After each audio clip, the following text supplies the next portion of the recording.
कितना दिन हो गए हैं यहाँ जहाज पे, हुकूमत से कोई राब्ता हुआ है? 17 डेज से ये पुरअमन एहतजाज कर रही हैं, लेकिन बहुत अफसोस और तकलीफ की बात है कि रियासत ये पैगाम दे रही है कि ये पाकिस्तानी शहरी नहीं है।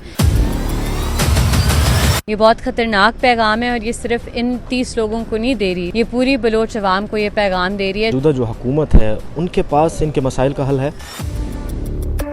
मसाइल का हल उनके पास है जो 70 सालों से हम पर मुसल्लत हैं, क्योंकि वही मसाइल का जड़ है। यही कुव्वतें आज भी पूरी कोशिश करी हैं कि हमारा मुल्क टूटे, लेकिन हम उन्हें ये नहीं करने देंगे। आप गद्दार उन्हें भी कहते थे, इन्हें भी कहते हैं, इंडियन फंडेड उन्हें भी कहते थे, इन्हें भी कहते थे। आपने कुछ नहीं सीखा 70 सालों में। ये रियासत के मुंह पर तमांचा है। जी अस्सलाम वालेकुम नाज़रीन, आप देख रहे हैं ख़बर दुनिया। मैं हूं जामदान। मेरे साथ इस वक्त मौजूद हैं ईमान मज़ारी साहिबा। यकीनन किसी तारुफ की मोहताज नहीं है। उनसे जानते हैं कि मैडम आप कितना दिन हो गए हैं यहाँ पे एहतजाज पे, और कोई सुनवाई हुई है इस हवाले से बताइएगा? हुकूमत से कोई राब्ता हुआ है?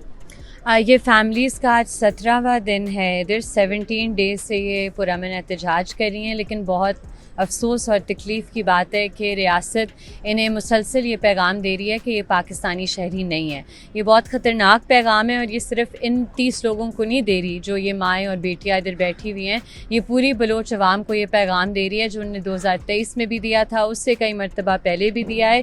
लेकिन आज जो एक बहुत पॉजिटिव डेवलपमेंट हुई है, जो बहुत खुशाइंद है, वो ये कि ऑल पार्टीज़ कॉन्फ्रेंस में पहली दफ़ा डॉक्टर मारंग बलोच की जो बहन है उन्हें बुलाया गया। जो पेरिफेरीज़ हम कहते हैं पाकिस्तान की हैं, उनकी आवाज़ को मेन स्ट्रीम पॉलिटिकल ऑपोजिशन ने सुना, उन्हें अपना प्लेटफॉर्म मुहैया किया।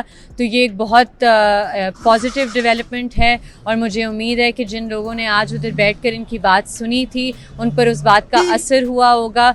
और अगर कल वो हुकूमत में आते हैं या फिर से आते हैं तो वो गलतियाँ या वो इनजस्टिसेस नहीं दोहराते जो अपने दौरे हुकूमत में वो करते हैं। यही हमेशा एक साइकिल होता है कि ऑपोजिशन में आप कहते हैं कि हम इसके ख़िलाफ़ हैं, हुकूमत में आकर आप बैठ जाते हैं उन्हीं ताकतों के सामने। तो हमें उम्मीद है कि अब क्योंकि ये जो आग है ये हर जगह पहुंच गई है कि अब इसकी कोई हम रेजोल्यूशन ढूंढेंगे।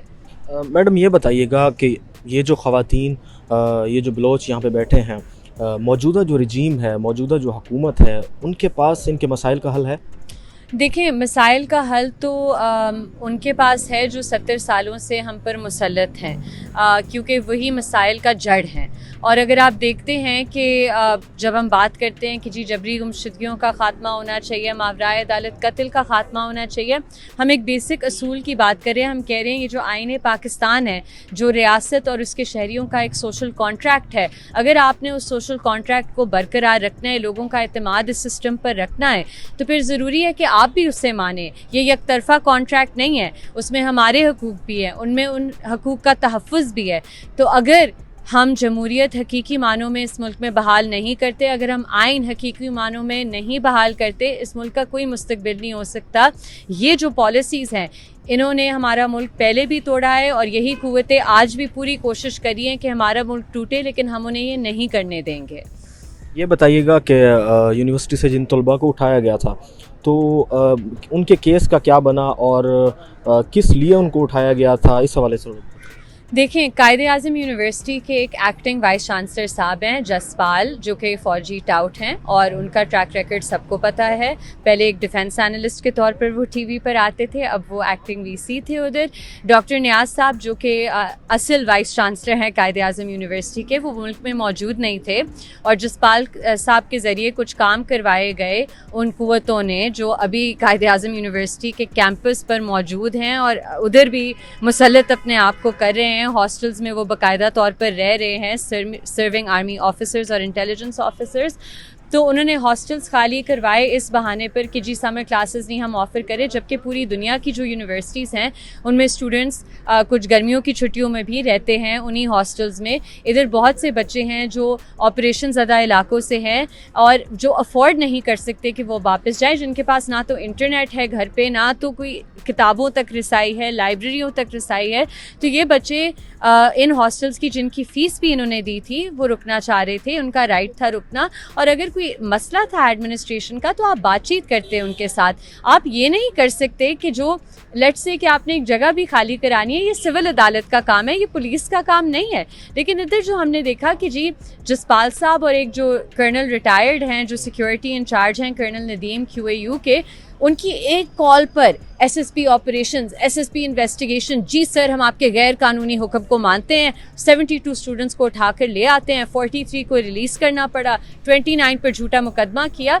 ये रियासत के मुंह पर तमांचा है, ये स्टूडेंट्स का तो जो भी उन्होंने तबाह और बर्बाद करने की कोशिश की, लेकिन जो आपने पूरी दुनिया को पैगाम दिया कि हम इतने इनसिक्योर हैं, एक एटॉमिक पावर इतनी इनसिक्योर है कि कुछ तुलबा की पुरअमन रेजिस्टेंस के ख़िलाफ़ वो पूरी रियासती मशीनरी इस्तेमाल करेगी। ये एक बहुत बुरा पैगाम था देना।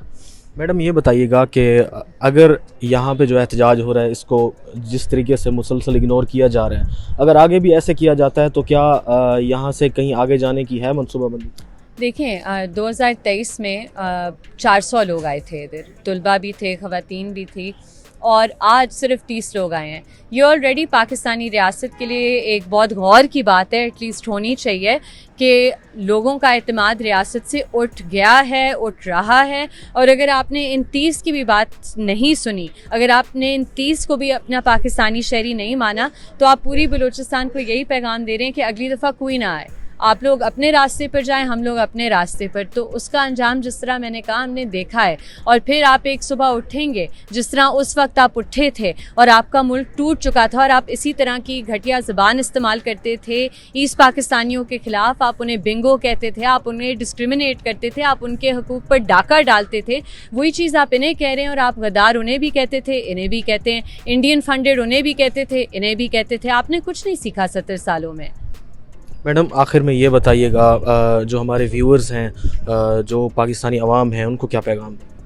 पाकिस्तान की अवाम को मैं ये पैगाम दूंगी कि आज ये किसी और की माएँ बेटियां इधर बैठी हुई हैं, लेकिन कल आप भी इस सिचुएशन में होंगे। ये आग सबके घर तक पहुंचेगी। खुदारा मैं आपसे अपील करती हूँ, आकर इनके साथ इजहार यकजहती करें, आकर इन्हें बताएं कि हम सब पाकिस्तान के शहरी हैं, हम भी आपके साथ हैं, हम भी आपकी आवाज़ बनते हैं। प्लीज़ हमारे मुल्क के मुस्तकबिल का सोचें।